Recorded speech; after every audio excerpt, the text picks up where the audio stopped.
Okay, right yan. Welcome back sa Rapido TV. Mainit at matindi po ang ating pag-uusapan sa ngayon, mga kaibigan.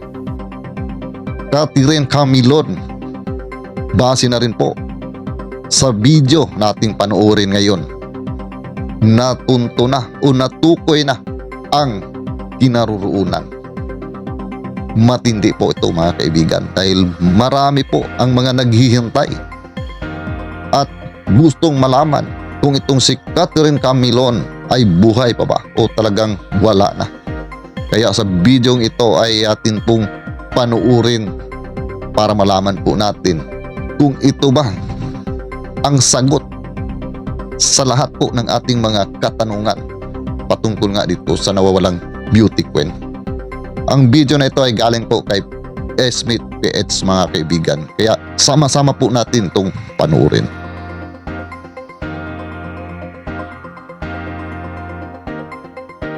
Mukhang ito na raw kasi ang sagot sa matagal ng tanong ng mga otoridad kung nasaan na ngayon ang nawawalang beauty queen.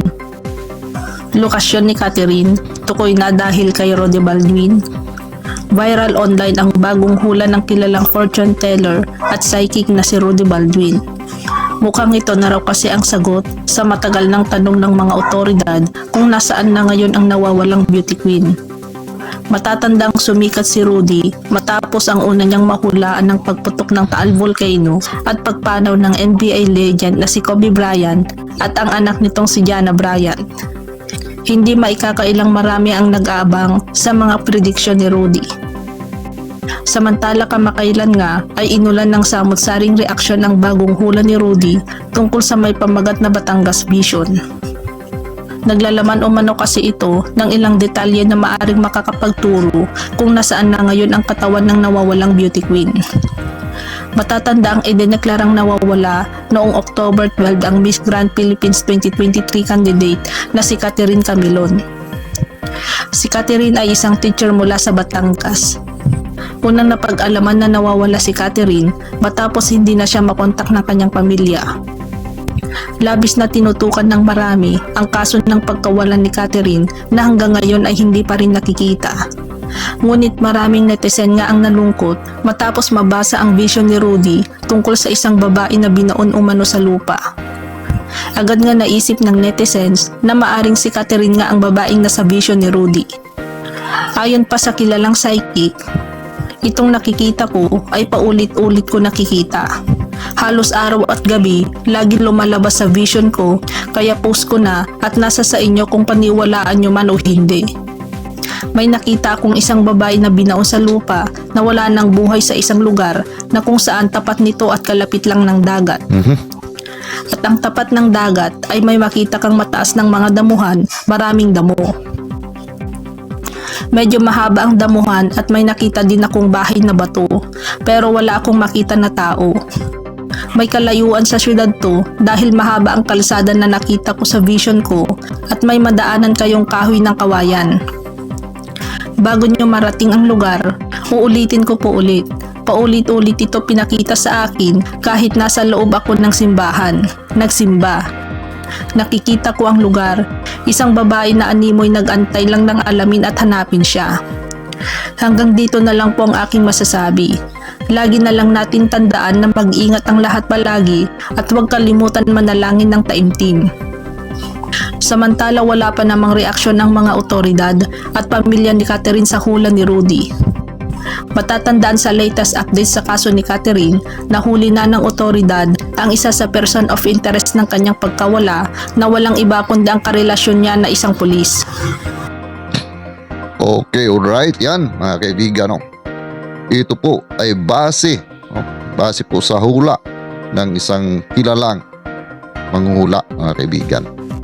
Actually, para sa akin po, mga kaibigan, kung ito po ay suriin ng ating mga otoridad, titingnan ang lugar kung saan itong sinasabi, ito pong sinasabi dito sa video na doon na lugar niya nakita sa kanyang parang panaginip, mga kaibigan, na ito nga mayroong isang babae na ibinaon. Nako, kung ito man ay si Catherine Camilon, ibig sabihin ay wala na po si Catherine Camilon, mga kaibigan. So ayan ano, hindi man tayo talagang sigurado na ito nga ay totoo, pero para sa akin po mga kaibigan, dahil hinahanap naman talaga itong si Catherine Camilon, ay dapat siguro ang ating mga kapulisan ay suriin din po nila ito kung saan po na lugar itong sinasabi para po masigurado na ito bang sinasabi sa pangula na ito ay totoo ba? Mayroon ba talagang ibinaon sa lugar na iyon? Kung sakali na mayroon talagang binaon at hindi si Catherine Camilon, ito po ay mabigyan din po ng hustisya yung binaon, mga kaibigan. O di ba? So malaking bagay po ito para sa akin, mga kaibigan. At isa pa, na ito talagang si Catherine Camilon sa tagal na po ng kanyang pagkawala, mahirap na po talaga no, na umasa po tayo na ito po ay buhay pa. Except na lang kung talagang ito pong nabanggit na suspect na isang major ay talagang mahal na mahal po niya itong si Catherine Camilon. Baka nga ay tinago po niya sa isang lugar at pagka gusto po niya ay pupuntahan lamang niya, mga kaibigan. So, pero kung sakali na talagang nasaktan po siya sa ginawa ni Catherine Camilon na gusto siyang hiwalayan, maari po na totoo itong hula, no? Na ito po ay may babaeng binabaon sa hukay. So dapat po na usisahin po ito, mga kaibigan, para sa akin lang po, no? Wala naman pong mawawala. Wala pong mawawala dito, no? Dahil ay ito po titingnan lamang kung ito ba ay totoo.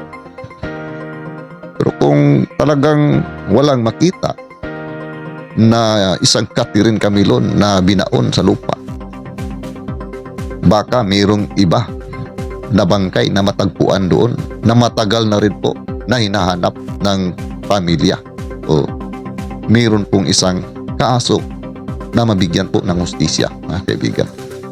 Yun lang po ang akin pong mga masasabi sa video na ito natin pong napanood. Actually, mga kaibigan, akala ko nga ay talagang natunto na o natukoy na talaga itong lugar ni Catherine Camilon. Kaya ay agad-agad ko po ito na ginawan po ng reaction. At para ibahagi ko rin po sa inyo. Dahil alam ko po, marami po ang mga naghihintay na malaman kung ano na po ang update dito po kay Catherine Camilon. Pero ayan po, mga kaibigan, ito po ay hula. Hula na imposible na mangyayari.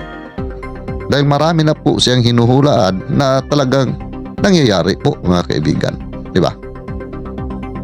So, sa inyo po, ano po ang inyong mga public opinion dito, mga kaibigan? Paki-comment lang po dyan sa ating comment section. Para malutas po ang kaso ni Catherine Camilon na matagal-tagal na rin po, ilang buwan na po ito. Sana po, no? Sana po na itong si Catherine Camilon ay buhay pa at makauwi po sa kanyang mga magulang na hanggang ngayon umaasa na siya po ay buhay pa. So, sana lang po, mga kaibigan, no? Pero maliit na po ang tsansa na siya ay makauwi pa na buhay. Pero pag mayroon po milagro na mangyayari sa ating mahal na Panginoon, maaari po na itong si Catherine Camilon makauwi pa na buhay. So yan lang po, at ako po muli ay magpapasalamat sa inyong patuloy na pagsuporta, pagsubaybay sa aking mga ginagawa po ng mga reaction video. Sa ating mga kababayan dyan, Luzon, Visayas at Mindanao, sa ating mga ka-OFW, palagi lamang po tayo mag-ingat saan po tayo naroon. At see you po sa next video ko. God bless all of us.